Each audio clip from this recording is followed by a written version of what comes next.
The U.S. national debt is approaching a record of $35 trillion. As citizens, is there anything we can do to address or fix this issue?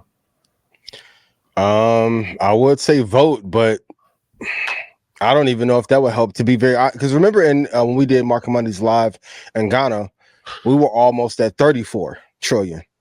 It's not even a year later, a full year later, we're at 35, and I think we're starting to throw these trillions around like it's nothing. At some point, we're going to need to revolt and figure out a way. Shout out to Detavio, and figure out a way how to get this debt down. We'll talk about the silent or selective recession later, but when debt to GDP is 122%, but in 2000, when we graduated, Troy, it was at 57%. Like, how the hell? Like, I remember at one time, I'm not Republican, but I remember when Republicans would go crazy if debt to GDP was at 75%, and now everyone want to act like 122%, or we should be at 130 by 2028 is acceptable. I can't believe that we're here, and if we stay at this pace, did you see Kim Jong-un and Putin look like they were on a date? How happy they was riding together? This is not good.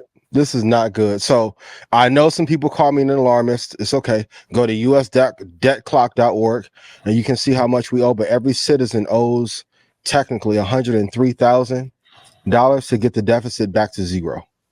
Most people don't have $103,000, as we've talked about. So we got to get better leadership and hold them accountable. Is that the only answer? Because I was like wrestling with this question and I'm trying to figure out, like, as a citizen, what can you do? And I didn't want to say I'm not sure what we can do. Is that it? I mean, nothing. Besides nothing, is this the only other answer? Nothing. We're gonna feel just like Drake did when he saw that Not Like Us gang convention. And then you can do, you gotta just sit there and watch it and be like, damn, all them don't like me. Like, yo, this is insane. Of course, stocks, are going to do incredibly well. We'll talk about how the S&P has been doing this year. But for the debt to be this high, while we built up India and built up China and sent money to another foreign country that I won't mention anymore, is absolutely insane. Yeah, it is insane. It's funny you mentioned those two, because there was just a report, I believe it was in Morningstar, or it could have been in Seeking Alpha, but both those countries are on pace to pass us in GDP. I think China by 2030 is going to pass us, and then I think India is like 2037 or 2040. They'll both pass us. Yeah, that's in this lifetime. Yep. Yeah. Yep. So honestly, there's nothing we can do. But the one thing we potentially could do is elect leadership who are going to try and fix it, but it's tough. It's tough. To be almost at 40 trillion in 3 or 4 years, like, what are we doing? But Elon got paid. Well, he's about to get paid, maybe 56 billion. Running the company into the ground. So you're saying get out there and vote. Yep. Okay. Or find another country to live in. Facts. Either or. Promo code for merch. Forgot to mention that. I got the throwback. We're doing 40% off of all EYL merch. So go to our website and enter promo code SUMMER40 before midnight to get 40% off of the merch. There it is. Don't forget the merch. Right. See this? OGs know what this is. Very vintage. Original. The original. Okay. So Bloomberg projects that Social Security will run out of money to pay full benefits by 2033 and Medicare by 2036. What steps can be taken to mitigate this impending shortfall? Are we gonna get to the lighter conversations later? These first two, this goes back into the nothing. I just want to be very honest. I think that those benefits have been run out. Social Security is done for. I know people keep saying that it's not true. Once again, go reference Chicago. That was the canary in the coal mine to tell you that the money wasn't there. Medicare by 2036, that is scary. And because we don't have enough checks and balances to know where the money is going, where it's being spent, how it's being allocated, how it's being deployed properly. So I think in our lifetime, we are going to have to just rest and realize that Social Security or Medicare will not be there. And if we continue to run into debt, other pension plans are going to go away. I remember as a kid, when certain adults retired, they were guaranteed a pension. Then that went away. Then came in the 401k. Now some 401ks maybe going away in the next 10 to 15 years. So there's nothing we can do. What is the solution? You got to invest in and take care of your own financial house, because nobody cares about your money the way that you do. But it's sad and it's too late. I've been beating this drum for about 2 years, and everyone said I was a conspiracy theorist, but Bloomberg says it, so it's official. Shout out to Michael Bloomberg. Yeah, but I feel like we've heard this for the past couple of years, and it felt like we're the direct descendants of this, right? Like 80s babies, right? They would, like, as you were growing up, as you were starting to work for us, they would tell you, don't worry, Social Security is not going to be there when it's time for y'all to retire.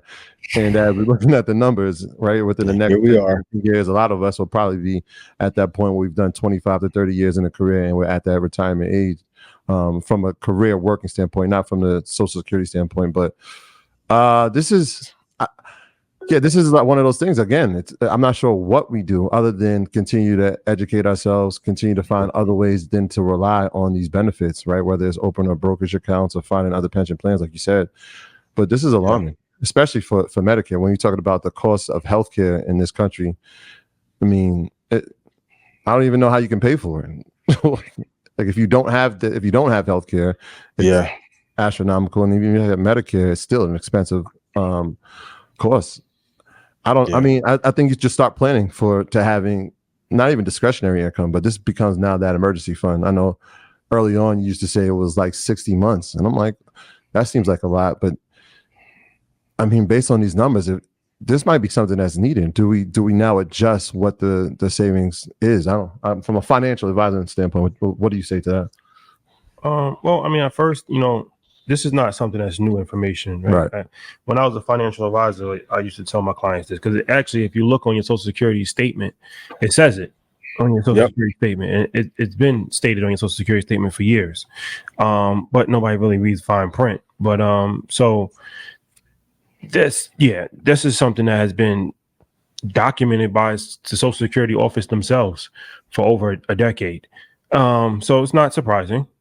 And it doesn't necessarily mean that at 2033 that is going to be over. It's just saying at this pace it will be over. But they'll probably pump more money into it. I have very strong doubt that Social Security will end in 2033. That's almost impossible.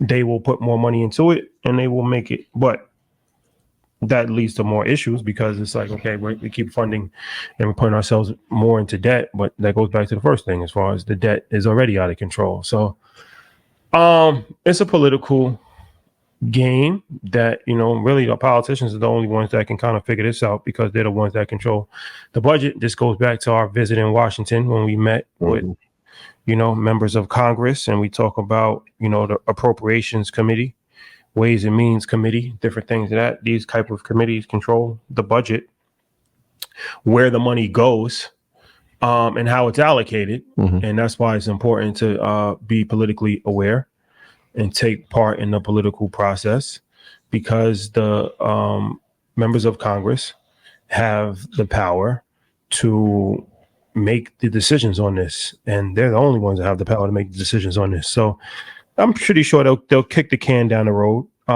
as long as they possibly can.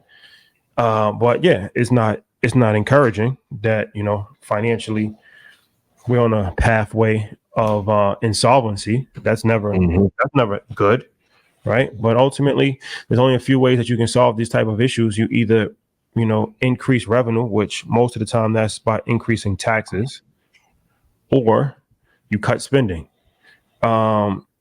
So Democrats want to raise taxes, Republicans want to cut spending. I think you got to do a combination of both. Yeah.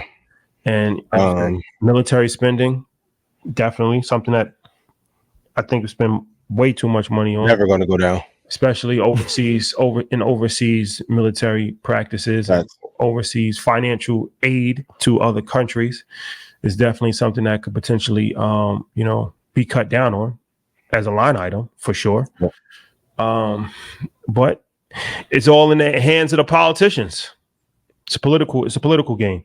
But as far as how much money you should have in savings, I mean, you should definitely have at least 6 months in savings, but a year for sure, if you can, to be on the safe side. That's something that's helpful and beneficial. But savings is relative. I mean, if you have money in the stock market, technically that's a form of savings as well, right? Like, yep. So you should have as much money as you possibly can, quote unquote, saved. I mean, just in a regular bank account, a year, probably no more than a year. But after that, you put money into a brokerage account, you put money into stocks. You got the money there. In an emergency situation, if you need to take, then you can take from that as well. So you want to have as much money, liquid. I would use that as a better word than savings. You want to have as much money liquid as you possibly can, because it just gives you flexibility when anything can happen. And if you're not liquid, then you're going to be in a very difficult space. And the truth is, even when you get to a different level, even 60 months, like 5 years goes by fast. There's companies that have hit a route for 10 years. But if you look at how much money they have, 2.7 trillion in Social Security left. That's the value. That's the market cap of NVIDIA. Well, NVIDIA is at 2.9.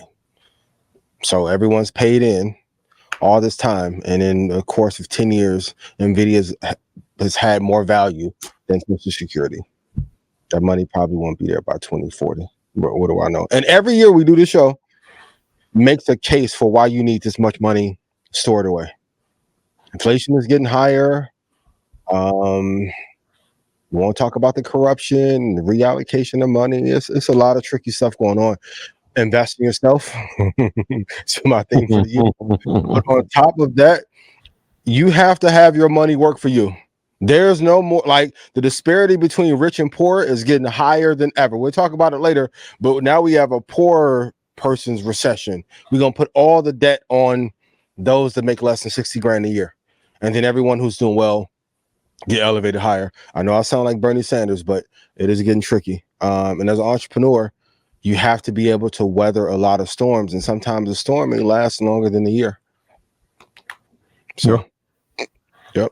Yeah, I'm looking at this chart for the U.S. government spending fiscal year to date, 2024. The number one category is Social Security, $960 billion. Medicare is number two, $607 billion. Net interest, $601 billion. Health, $595 billion. And then national defense, $576 billion. Interesting. I'm trying to figure out where education is here. Oh, here it is, down here. Number 8, education, training, employment, and social services, $141 billion. Yeah, a lot of kids gonna get their money no matter what. So